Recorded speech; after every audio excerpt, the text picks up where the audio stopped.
Joe Lonsdale. Welcome to the American Optimist. We're lucky to have my friend Palmer Luckey with us today. Palmer was the founder of Oculus Rift, which created modern virtual reality and was sold to Facebook. He also now runs one of the most important defense companies in the world, Anduril. Palmer, I want to talk a little bit about your background as an entrepreneur and would love to hear more about stuff you're building today. But when you originally built the Oculus Rift, you basically single-handedly reshaped how people thought about virtual reality. Like, where did that come from? Where did your passion for that come from? Why'd you do that? I was a PC gamer, and I had about the best PC gaming setup that you could get. I had an AMD iInfinity rig with 6 monitors, and I was looking at it and thinking, what's the real future of this? Where is this all going? And it was very clear that the answer was not 8 monitors or 12 monitors. Like, it was going to be something radically different. And I became very convinced that the final media platform, not just the next one, but the final one, I wasn't sure if it would be the next one or if it was ready, but I knew that in the end, virtual reality was going to be the dominant media platform. How old were you when you were having this thought? Like 14 or 15. So I built my first head-mounted display when I was 16. So I kind of got right onto it. My first stuff was really terrible. Like I can't act like I had immediate success. It took years and years of building things, taking apart older headsets from the 80s and 90s to learn what the engineers had been doing in those cases, and then applying a lot of modern technology to the way that things were being done. And what's weird about the Rift is it could have been built about 3 years, like literally every component that I used in the original Oculus Rift prototype, which I called PR6. It was the 6th major revision of my designs. Every single part in it existed 3 years prior, and most of them existed 4 years prior. So that's very unusual, because I was going to say, are you lucky you started just at the right time? But it sounds like just not enough people were actually working on this. Well, VR was a dead technology. It was this ghost town technology. It wasn't just like not cool, it was anti-cool. Every VR company in history had failed spectacularly. And so it wasn't getting attention. There wasn't anyone at the big tech corps that were looking at it. And I think that startups were not paying it enough attention as well. So the thing that was really interesting about Oculus is that when I started the company, it wasn't because I thought it was going to be a really great business. It was because I thought that it would be something that would be really important in the long run and a lot of fun to work on. And it ended up working out, which was really spectacular. That's awesome. So do you think if there'd been more optimism and people were still trying things, someone else might have done this 2 years ahead of time, basically? Oh, absolutely. I mean, the really big innovation of the Rift was a pretty simple concept. Most head-mounted displays in the past had used complex, heavy, expensive optical stacks, so that you had a micro display of some kind, a heavy stack of glass, and then you have an undistorted image on one side, and out comes a beautiful image on the other end. But again, it weighs a lot. And think like 6 or 7 pounds for these big, giant helmets to have any decent image quality or field of view. And what the Rift did was say, wait a sec, we can correct for lots of lens aberrations in software in real time. Geometric distortion, we can do that in a shader on a graphics card. Chromatic aberration, we can correct for that in a shader on a graphics card. Got it. And so I was able to make a headset that only optimized around the things that could not be corrected in software. Things like the cost of the unit, the weight of the unit, and the field of view of the image. And so the Rift was designed as a very poor quality image, but you could use pre-distortion on the graphics card to basically generate an inversion of the distortion it created, so that even though it was optically a terrible system, it comes to your eye looking really nice. And this was not a new idea. People had come up with this at NASA literally in the 60s and 70s, but the computational power hadn't existed, and the idea was just forgotten. If people had said, I am going to build the best VR headset in the world, they would have probably done it exactly the same way I did. I don't think there was another path. And the fact that I, as a single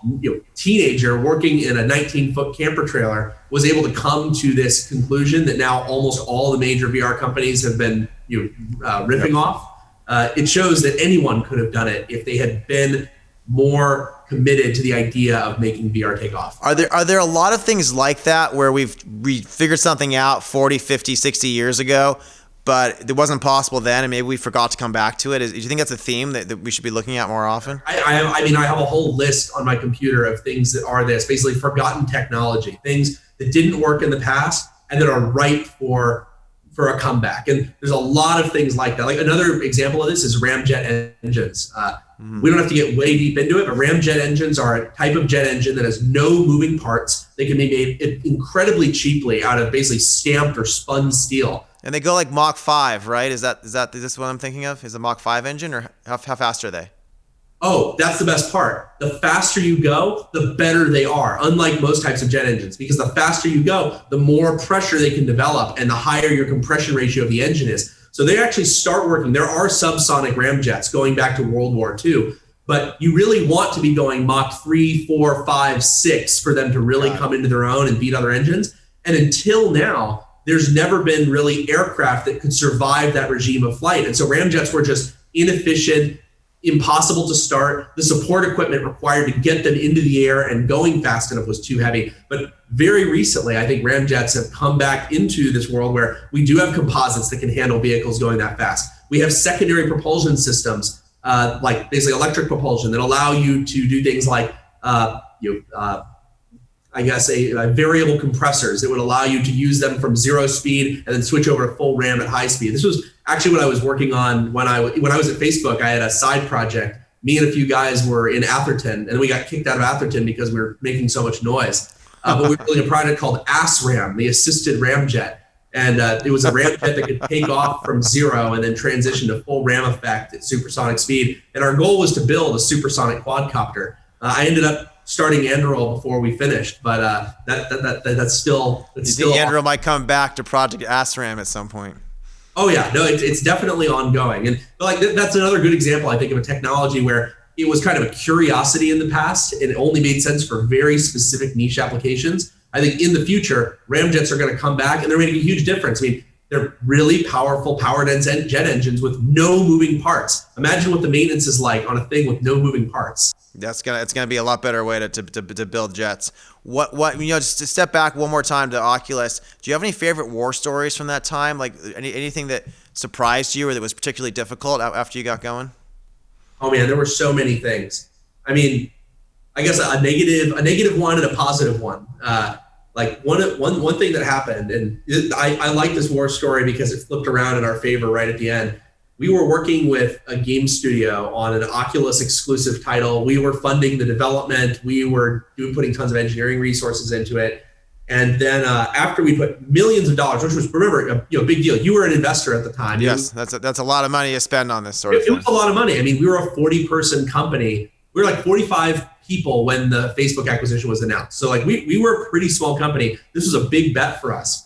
And we went to GDC in 2014. And on the first day of GDC, that same game developer that we had funded this whole title and done tons of work with them, they unexpectedly, literally like we had no warning at all, they show up on Sony's stage during the Sony keynote and announce that this game is coming out on PlayStation VR, which had just been announced about 5 minutes prior by Sony. Wow. And not only was it coming out on PS4, they were going to be giving demos of the game in the latest version of Unreal Engine, which we did not even know they were porting to because everything up to that point had been on Unity. And it was like, I was like, oh my God, we have gotten so screwed.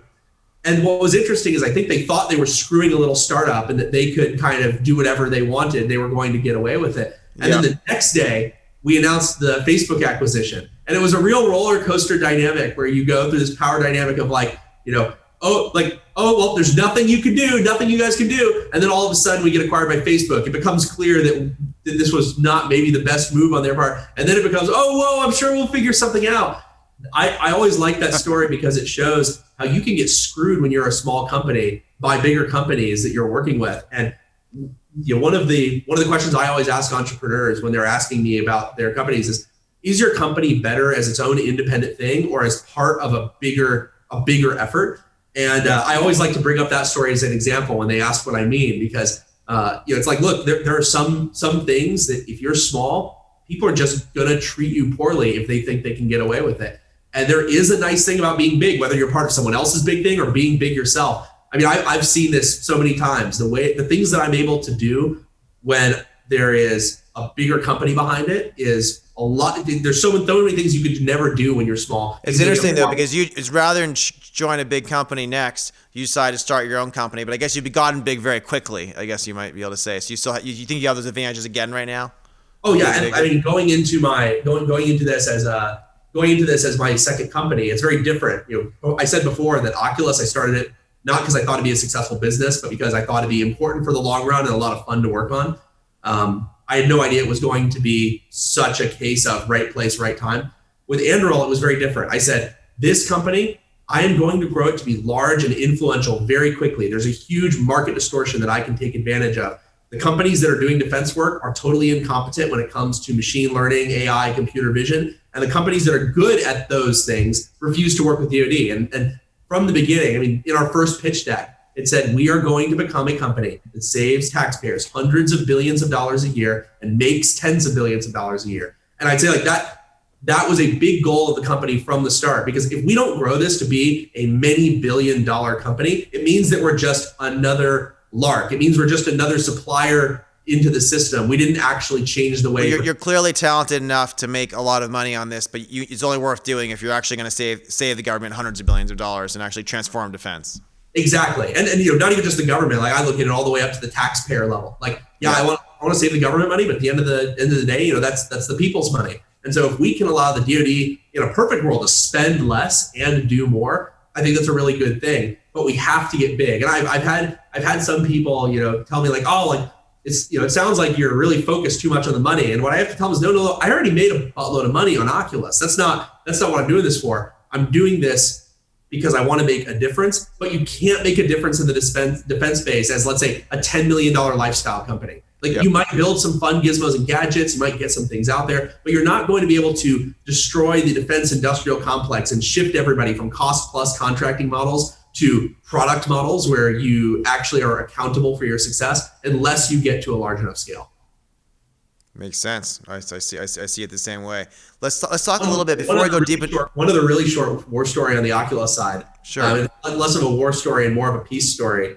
There was a time where there were a lot of companies that kind of assumed that everyone was going to be hostile towards each other and kind of doing their own thing. Very quickly, the nascent VR players, whether they were big like Sony or small like Oculus, we kind of decided it was going to be in our best interest to collaborate. And we actually did. Like we shared a ton of research. We shared our research on ergonomics. We were showing each other pre-release hardware before it came out. We were telling people, hey, make sure that you do this with your motion tracking system. Otherwise, you're going to make people sick. And it was one of those beautiful moments where for a short period in time, everyone knew that it would be better to help your competition because it was going to allow VR to succeed as just a general concept. Like we didn't all need to succeed individually. We needed to all succeed together. It was not a zero-sum game. How did that emerge? Was that a natural thing where a few of you on each side kind of got it and made that choice? It was the personalities of the people involved, or was it actually the market forces? Like what actually brought that together? It was a combination. I mean, like I think it was market driven. We weren't just doing this as like idealists who thought it was for the greater good. But like we knew that if everyone saw VR as something that made you sick or that was low quality or that was janky, that it would not be good for any of our products. And so, I mean, personality wise, like me at Oculus, I at Oculus was a really big, I pushed this really hard that we should be kind of helping other players in the industry. At Sony, I think it was Shuei Yoshida-san at PlayStation, and he was really big on doing the same thing. Like we would go to trade shows and we'd both have our closed doors demos running for investors and game developers, and we would always make sure to bring them over and show them exactly what we're doing and explain exactly why and talk through ideas where we could kind of share technology. Same thing I think with Valve. A lot of the guys that were at Valve, some of who end up later coming to Oculus, which is its own crazy dramatic story. But at the time, it was really clear that we were all doing it for sane business reasons. We weren't communists there, just like, oh man, no need to run a business. We all just need to share the love. We all figured we would make. So even while running a business, it made sense to collaborate. That's a very positive thing to hear because you don't usually think of those people sharing notes that way. You're probably not doing that with Lockheed right now. Some people assume that we must be like these bitter competitors, and it's like, no, like we're like meeting up and showing each other everything and having dinner. But you're probably not doing that much with like Lockheed and Northrop Grumman right now, I'd imagine. And I think that dynamic in the early nascent VR days was truly unique. I've never seen anything like it in my experience before, and definitely not since. And so yeah, in the defense space, unfortunately, we're not at the point where people are wondering like, oh man, can you build a successful defense product? Like, Yeah, it's not like early US trying to survive or early Israel or something. It's kind of different. like back then is where it would have made sense. Like if you have one company that figured out how to make repeating rifles, probably a good idea just for the sake of the country to say, hey, we're going to license this to other companies so that they can make repeating rifles too, because the United States needs a lot of repeating rifles in order to maintain our independence. And I think you did see more things like that back then, but today it doesn't happen. You do have probably very important new weapons right now that we need the U.S. to scale up, but obviously it's just very competitive. That's how it works. That's interesting. Yeah, that is. I would love if it wasn't that way, but I understand why it is that way. And I mean, I think probably it's the better dynamic. Like sharing is good sometimes, but man, competition is the thing that really gets you to show up and work the hours and know that there's somebody who's right at your heels. Yep. So before we go too much deeper into Anduril, which I want to ask you more about, I want to talk a little bit more about the kind of science fiction stuff that's possible today, because you obviously think about a lot of areas. You've chosen to work in specific ones, but there's a lot of these new things that are possible. I guess even just asking out broadly, what sci-fi technology is possible today that hasn't yet been built? What are the other exciting areas maybe that you even aren't doing yet right now? Oh man, there's a lot of really interesting stuff. I think one of the big areas is around. This is kind of a broad idea, so there's a lot of ways to apply it. But basically, like taking advantage of high skill ceiling interfaces, and also taking advantage of neuroplasticity. And those are kind of two separate but linked things. We've been in this period now for about the last 20 years, where everybody has been optimizing user interfaces to be easier and easier to use in the first 5 minutes. Yeah. You can pick up the iPhone and use it even if you've never used it before. You can pick up this new app and you can navigate it, perfectly even if you've never used it before. I don't think that trend is actually going to continue forever. I don't think things are just going to get simpler and simpler. I think that's your excuse for when you're a grandpa that you're going to say it hasn't continued. No, I'm just kidding. Sorry. It's because old people can't use these things, but it does work for everyone else. Yeah. I think for the grandpas there will be stuff around that is easy to use. But I think that we're actually going to see a return to what you saw more in the early days of computing, which is a philosophy that I think has been lost, which is the idea of making superhuman interfaces that do require some initial. Yeah, what's the optimal interface that you actually have to learn a little bit, but once you learn it, it's much faster and much better, basically. That's right. That makes and sense. You and I actually use this probably without thinking of it every day. Like a keyboard and a mouse, that's a superhuman interface. It takes a lot of effort to learn to type at high speed, especially without looking. I mean, that's a very complex skill that you own over the course of many hours, even many years. Yep. And people were willing to learn it because it was so much better than the alternatives. And I've seen this dumbing down of technology where everyone's going for these things where you use it in the first 5 minutes, but your speed and efficiency actually doesn't go up in the 1,000th hour of using the device because the device doesn't have a high speed. This is a fascinating trend with like modern dumbing down. I was reading, Palmer, that up until like the 1960s at school, we used to do a lot of rote memorization, and it turned out for hundreds of years, our brains were trained differently by our education. If you look at how like the Lincoln-Douglas debate sounded, they were much more sophisticated. They can memorize paragraphs. They're these hard things we had to do that were harder, but then they gave you more skills to do things. And it seems like nowadays we've gotten rid of the stuff that's hard in order to get there faster, but then you kind of lose some of the depth, basically. Is that an analogy for this kind of interface? You're right. And I think businesses are doing what people are naturally wired to want, which is the fast reward, the thing where you don't have to put in the time, where you get that quick, the quick dopamine hit, not the long-term return on productivity. And so where this ties into neuroplasticity, I think, is that there is enormous potential for things like brain-to-computer interfaces or peripheral nervous system interfaces that require an enormous amount of training to be able to use. I think people are thinking about these things the wrong way. They're thinking, I want to have a brain-to-computer interface where I put it on my brain, and without any training, I just naturally think things. I think a word and it does it, or I think something out and it types it. I think the most powerful uses of these types of human-to-computer interfaces are going to be ones that do require many hours of training. Imagine if I could, let's say, wear a band that is detecting a lot of the electrical activity in my median nerve cord in my arm. If I can learn to receive and send data along that cord in an arbitrary way after doing 100 hours of association exercises, I can potentially be hundreds of times faster than going through the traditional, gesture movements or, schemes that people have come up with. And I think that's going to be a really big part of the future of tech. And I think it is going to start with military and industry, not with consumers. So if you were going to build a fantasy sci-fi world where there's magic spells, you'd want them to have to spend hundreds of hours to learn the magic spells. And that's actually more realistic.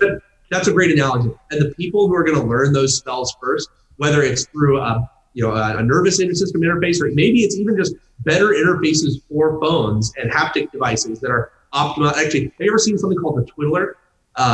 It's a one-handed corded keyboard. So you hold this device in your hand, and basically you have a bunch of buttons for your fingers. And so you have you can type a few letters by just pushing one at a time, but you can also do chords where you basically push multiple buttons at the same time to create other figures. And so you end up with like 100 different inputs you can make on this one handheld device. It takes months to learn how to use a Twiddler. I learned how to use one a while back, and it really sucks. It's much harder than even a keyboard. But then all of a sudden you have this one-handed device where you're doing 60 to 80 words per minute, and you're not even thinking about it. That's what I think the future is going to do. Do you still use this sometimes? You bring one in the field with you or something, or no? Completely lost the skill, unfortunately. It's one of those ones where you have to. Actually, that's not true. I can use one, but I'm nowhere close to the height of where I was when I was a teenager. When I was a teenager, I was able to take the time to do these types of weird things. I've fallen out of practice because I mostly just use normal computers. It's a real shame. But I think there are people who would hugely benefit from it. I think you're going to see industry and military adapting these superhuman interfaces way before the general public, because they're going to be the ones that have a huge incentive. Are you building any of these right now? Or if you are, you could tell us you're doing it secretly, or are you designing one?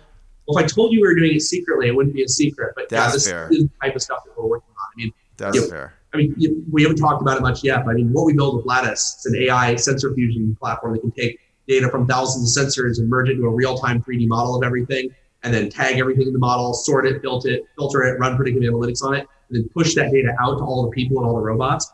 And so it's very, at the right time. And so building interfaces that allow you to receive more information than you can through a typical augmented reality heads-up display, or more than you can through a typical phone, are very, very interesting. And there's way better ways out there. So before I ask you about that, two more other questions. What's your favorite sci-fi novel or favorite sci-fi author? Do you have one? Oh man.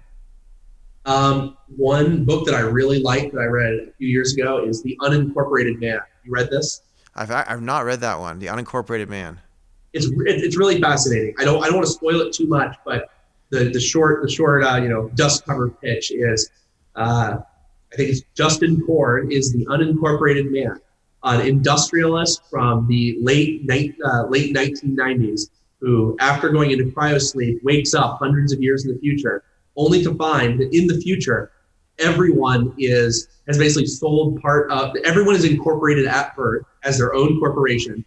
And then the government takes a slice of ownership of you for every service they provide to you growing up. So whether it's food stamps, education, whatever. And so all adults, inevitably, by the time they reach age of majority, are not actually owned by themselves, but are owned by the government and other people. And so there's nobody in this whole universe who actually owns all of themselves. And there's interesting legal implications around that. And Justin Cord is the unincorporated man. He's the only man who's unincorporated. And due to a legal loophole in the way that it works, they can't force him to incorporate. He just becomes the only man who can truly do whatever he wants. And there's no legal processes by which his shareholders can stop him, which is something that not even the wealthiest people in this world have the luxury of doing. And I love that novel. It gets into being like a crazy space opera further into the trilogy. But The Unincorporated Man is a great book. I'll check it out. I appreciate it. And I have to ask, because we're talking about sci-fi, I'm just curious what your thoughts are on the Fermi paradox. Do you believe that there's going to be multiple planets we're going to get to, and does it matter, and why, and what was the hard thing to create humanity? Have we already passed the great filter, or is the great filter still coming? I think the great filter, if it exists, which I think is not necessarily a given. There's lots of interesting theories around if you become advanced enough to become a star-faring civilization, you by necessity are able to hide. And so you would only have the probability of seeing other civilizations that are advanced enough to talk to you, but not advanced enough to hide. And the numbers actually start to work out for that. But if there is a great filter, I think we are yet. If there is a great filter, you think we are not. I think we've got so much more to do that it's hard to believe that where we are. So we probably haven't passed it yet. Yeah, you know, it's interesting. Have you seen those star charts? There's like these parts of when you look up into outer space. There's like 1% of all known universe is like just black randomly in one area. Kind of looks like someone blocked it off, and we have no good explanation other than that maybe an alien species blocked it off. At least as far as I understand. Have you studied any of this? It seems like the evidence is pretty good. There are people hiding out there. I haven't studied that particular side of it. I've not heard of that particular side of it. I will admit, I was on my Fermi paradox jam probably like in my early 20s, and I haven't dove back into much in the last few years. Not too worried about aliens right now. You're focused on earthly issues. Let's go back to earthly issues. So you decided. But aliens are so fun. I will say this. I want to believe, and I think I am a believer. Like there is something out there. But that's probably a whole conversation all on itself. For all we know, Palmer, you are an alien though. So we have to, we have to figure it out. One more thing to throw in there, which is, I mean, the side of the alien equation I've been looking at has been less the academic Fermi paradox thing and like the latest advances. And like I had not heard that there were black areas out there that maybe hidden. It's called the Great Nothing. You could look it up, and there's two of them. There's one that's even bigger, but there's the Great Nothing. Yeah. I think in the Urdanus constellation, there's another big black area. Anyway, yeah, I'm fascinated by these things, but like you, let's focus back on Earth. So you have all these abilities to know what's going on in the future. You built you have all the money you ever could need. You built some amazing hardware and software, and you know how to innovate. You decided to focus on defense, and you said you want to save the government and the taxpayers hundreds of billions of dollars. Why else is the Anduril important? Like, what does it mean to you? Because for the first time in history, the most innovative technology companies in America are largely not working with the United States military. That's truly unprecedented. There's never been a point in U.S. history where that was the case. The most innovative technology has always been accessible to our military, and the most valuable companies have always worked with our military. And I think that really gets to the core of why we're doing what we're doing. Russia and China don't have these issues. Their best technology companies are working on defense challenges. Their best people are working on defense challenges. And so if we end up crippling ourselves by putting our best people to work on search engine optimization and ad delivery, how can we possibly expect to compete? And that's what we're trying to build here is a defense products company, not a defense contractor, but a defense products company. Is that a sign of a decaying society that the best people won't even defend their own society, or like what is it a sign of? Oh man, I like to think that it's actually just it's like a specific trend of the modern time and strategic foes that are going after. Like this didn't happen by accident. I think China does a great job of keeping the entire world, corporate world, on a hair trigger, where they know that if they do anything that is going to upset China, they won't get access to Chinese markets and they won't get access to Chinese capital. And we see this especially in the media with the film studios. The idea of making an anti-China film in the modern day is unthinkable to most of these studios. And so I think that it's not just a sign of moral decay. In fact, I'd say probably 8 out of 10 people working in the tech industry, if you ask them, do you want the United States to have the strongest military in the world? 8 out of 10 would give you a strong yes. The last, you have one of them that says they're not sure, and one of them that would be against it. So most people in the tech industry, I think, do agree. The problem is the corporate dynamics make it more profitable to keep China happy and to not piss off the media, which is kind of disproportionately anti-defense. Fascinating. So in a sense, you're like 2020's version of a hippie who's overcoming the corporate interest to push what the common people want.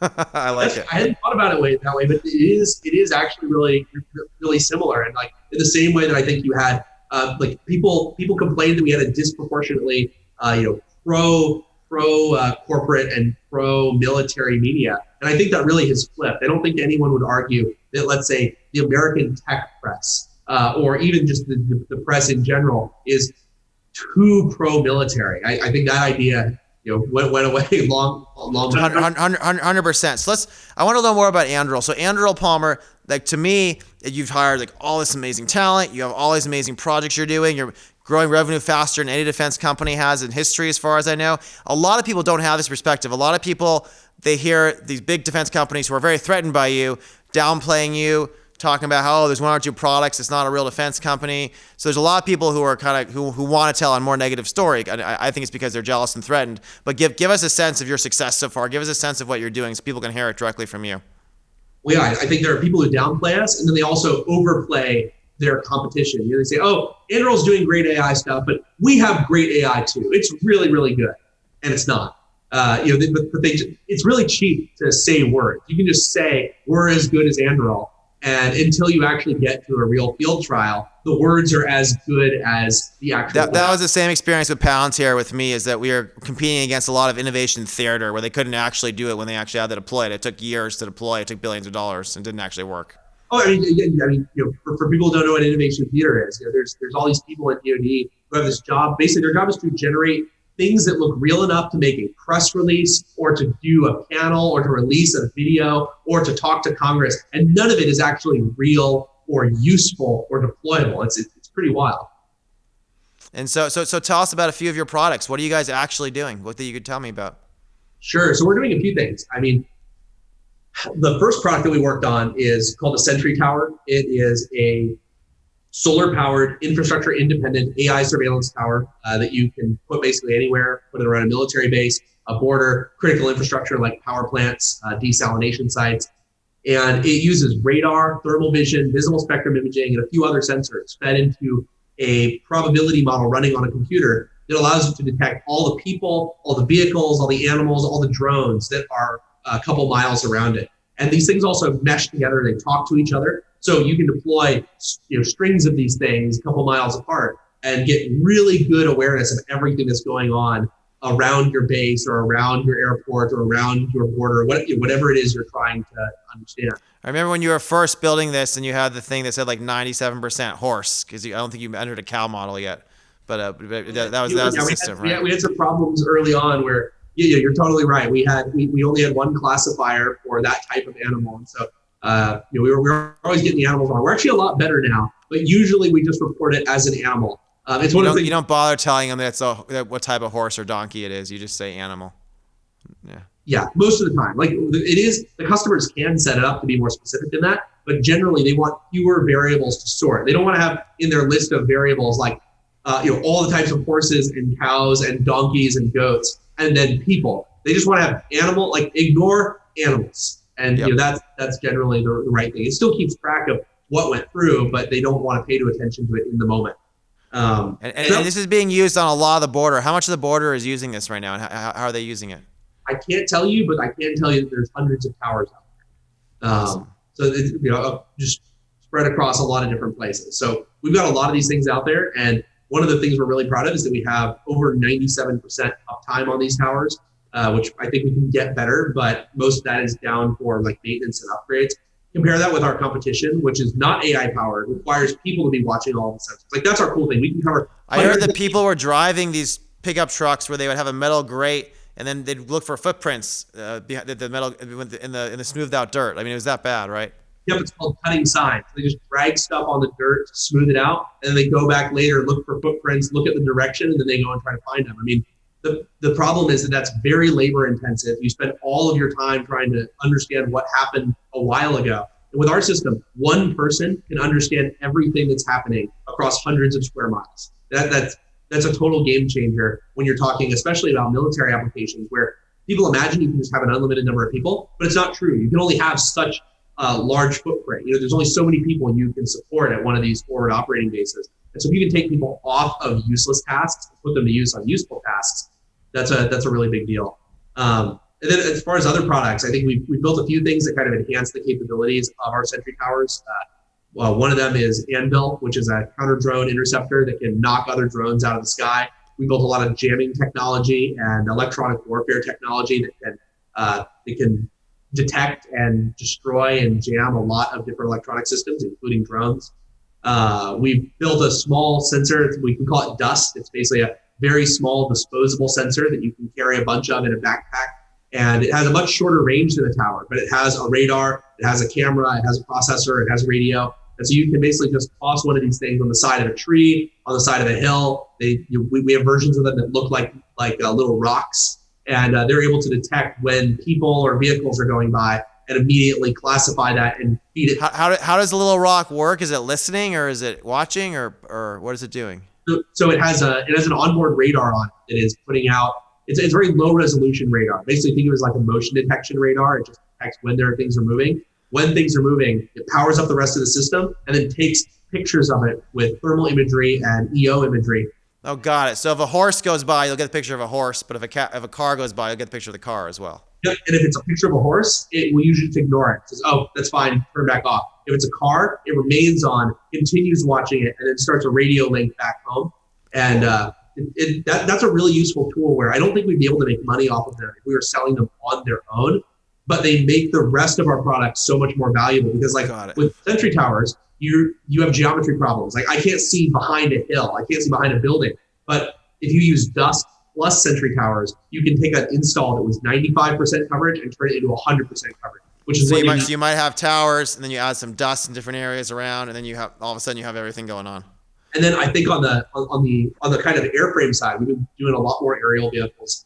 Our main one that people know about is called Ghost. It is a man-portable electric helicopter drone. You carry it in a backpack, folds up into a carry case that's smaller than a typical DJI drone. Give us some stats on Ghost. Like how fast does this thing go? How long does it go for? So it'll cruise at about 85 miles an hour. It can fly for up to 2 hours on a battery and up to 6.5 hours on a hydrogen fuel cell, which clips on in place of the battery. The really cool thing about it is like the airframe is incredible. It can carry a ton of payload. It can fly for a very long time. It's also, we call it Ghost because it's basically inaudible and almost invisible. At 100 meters, it is inaudible to the human ear. Wow. And because it's a helicopter that's very, very skinny and very, very short, and we stack everything all in a line, when you look at it dead on, it's like this big. Like this is the front of the thing. So try looking at a square that's like, 3 inches tall and 3 inches wide, 100 meters away. It's basically invisible. And if you get a few hundred meters, like let's say 300 meters, you are invisible. Does it fly? If it wants to be stealth, it flies 300 meters high then and just like goes over and people don't see it? Exactly. Well, not even 300 meters. We can track people at about a kilometer. So, 1,000 meters, we can be out and we're following people, classifying people, and we don't have to, and they just never hear the thing. They have no idea it's even watching them. Could you put weapons on this thing, or that's not a thing you put weapons on? So we do not put weapons on it yet. But, I think that, I mean, this is another whole discussion, but I don't think there's a moral high ground in saying you refuse to put weapons on things. I've seen a few other drone companies doing this, like, oh, we would help with this, but we would never help deploy a weapon system. It's like, look, the U.S. Army is a weapon. The U.S. Marine Corps is a weapon. There's no high ground in saying, oh, I'm just the guy that found the target, pointed a laser at the head, and then let something else go after the guy. Like if you can make something that allows for more precision strike with less collateral damage, I think it'd be morally reprehensible to refuse to do it, to try and keep your own hands clean. What's an example of something that would be a higher precision strike? What's an example of a new technology for high precision strike? Can you give us something you think about? Like the easiest example is just things with smaller booms. I mean, like a predator carrying a Hellfire. That's a pretty big piece of ordnance, and we've seen a lot of unfortunate situations where a strike has caused collateral damage because it was too close, and you couldn't make something that just takes out one person. They've actually one of the interesting things on the Hellfire, there's a new version of the Hellfire that basically just runs into people. It doesn't even have explosives. It just runs into targets and has very little collateral damage. I think an example in the future would be like, what if you could make that into, what if you could say, I'm going to have, like right now, a very low collateral damage strike would be like, let's say a U.S. Marine sniper pair. And that guy can take out an individual person without anyone around them getting hurt. If you could take that capability and push that forward so that it could be done from a remotely operated platform that doesn't require putting a sniper team up on a hill where the obvious thing would be is if you had something very high above that could drop something or something like that. Exactly. I mean, there's a million ways to imagine approaching the problem, But I think that that's what the future of warfare is going to look like. I think it's does it scare you to imagine the bad guys we're competing against getting tools like these and being able to drop things very precisely on us? Let's just say they had this and it was hard to trace, and they decided, Palmer, that you were a high value target and they want to take you out. It seems pretty scary to me. How do we prevent that from happening? I mean, the thing is, they're already doing this. So, but they're not taking any of us out yet so far. Like, they're not taking high value targets out in the U.S. Hopefully. Well, I mean, there are armed drone attacks that are going on. They're doing real damage. I think that not all of this is necessarily broadcast to the public in a really big way. Like, if you get attacked by drones and it's successful, you don't even want the guy who launched the drone to know that it was successful. You don't want to basically announce, hey, this is the tactic that works. They got us. We had no way to stop them. You want to make it look like a heart attack, but that's hard to do from a drone. I mean, unless you shoot a tiny thing and it gives them a heart attack, huh? I don't know. Who knows? I mean, that type of stuff is going to happen. But even if you can't give someone a heart attack with a little pin, you can definitely shoot them or, blow up a little tiny high explosive charge.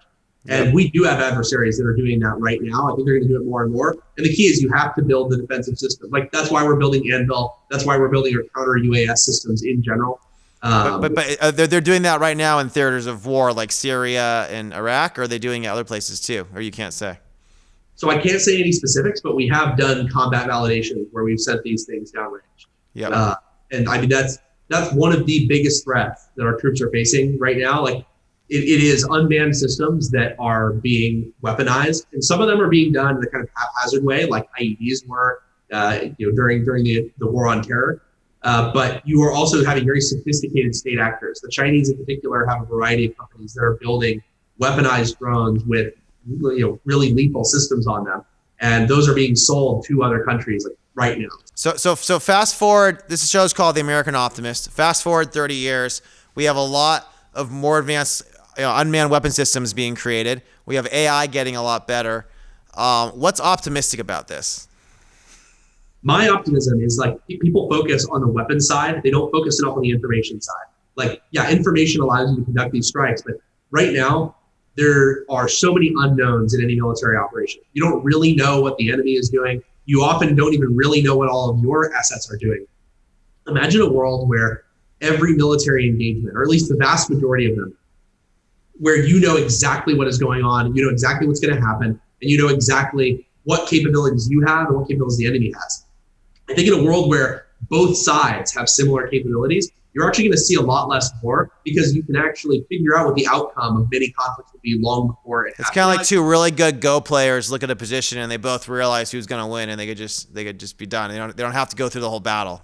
Exactly. And that's especially true, I think, when one side is very clearly going to win. Like, right now, a lot of our adversaries we go up against, I don't think they go into battle believing in their hearts that they are about to lose. I think they get misled by their own politicians and by their own. That was the story for Japan for World War II, right? They were completely misled by the senior exactly. people there. They said, we're going to win. The Americans, we're going to have them on the run. They're barely hanging on. And they're able to convince these people into doing things that obviously don't make any sense. But if you know you're going to lose, I think that all of a sudden that changes the dynamic. So if we can keep America as dominant as it was, we have a sort of Pax Americana, and we have a much more optimistic, much more peaceful 30 years. Whereas if America does not innovate and Anduril doesn't exist, then you're going to have people challenging us because they believe they can challenge us. That's the idea? Yeah, I think that's basically the idea. And we benefit from the status quo quite a bit. I mean, that's what U.S. military force is largely used to do. Like, people make jokes about the U.S. being the world police. But, like, what is our Navy out there doing? They're ensuring that there's free trade and open shipping lanes, and that boats aren't getting robbed and sunk and destroyed. So positive things. Well, I guess along those lines, Palmer, I want to ask you before we end, like, why is America worth defending? Why is this country worthy? There's some mistakes it's made. There's a lot of people who believe that America was founded in sin and it has all sorts of mistakes and is not a good place. You obviously believe America's worth defending. Why is that? I think that America as a whole has made a lot of mistakes, but if you look around the world and you look at what the other options are, we are far and away the best choice. I think that there's a reason that even if you go to Europe and even if you go to much of Asia and you say, do you want the United States to continue to be the strongest military power? So many people say yes. It's because despite our mistakes, we have a pretty good record of at least trying to respect human rights. We have a lot of we want democracy for more of the world. We want free speech for more of the world. We want more human rights for more of the world. And that the same cannot be said of the other potential, hyperpowers that would want to step into the United States' shoes. And so for me, it makes it a really easy equation. Like it's not a matter of can the US be better or not. Of course, the United States can be better. But when you look at the choices, we're so far and away the best in terms of our track record, and especially in terms of our stated goals. Like China is not out there saying our stated goal is to try to allow democracy to flourish and to make sure that everyone has the same, has the same rights. Russia is not doing the same thing either. And so I think the United States is something special. What's really special about the United States is that we have these ideals and we are the most powerful nation in the world. What a lucky stroke of coincidence that is. It's not been many times in the history of the world where the biggest player also happens to be pretty benevolent and not on we're not out there trying to take over countries and bring them into our empire. That is incredibly strange from a world history perspective. I mean, there's just not many examples where that's been the case. And so I hope we can keep that running. And you think most of your team agrees with you at Anduril? The people you've hired, this is the mission in the company that they really believe this country is worth defending too. Oh yeah, and part of our mission is it's to protect America and America's allies and Western values writ large. I mean, everyone here believes in democracy. We believe in free speech. We don't just sell to the United States, it's worth noting. One of our best customers is the UK Ministry of Defense, particularly the UK Royal Marines and their future commando force. Those are the types of countries that I think we want to be in the driver's seat going forward. And I think we're on a good path to that. No, it's amazing. Well, Anduril means obviously the sword that defends the West. Palmer, you're sort of America's Iron Man right now, so I wish you the best of luck in protecting us and keeping us strong. Thanks so much for joining. Stay optimistic, man. Thank you.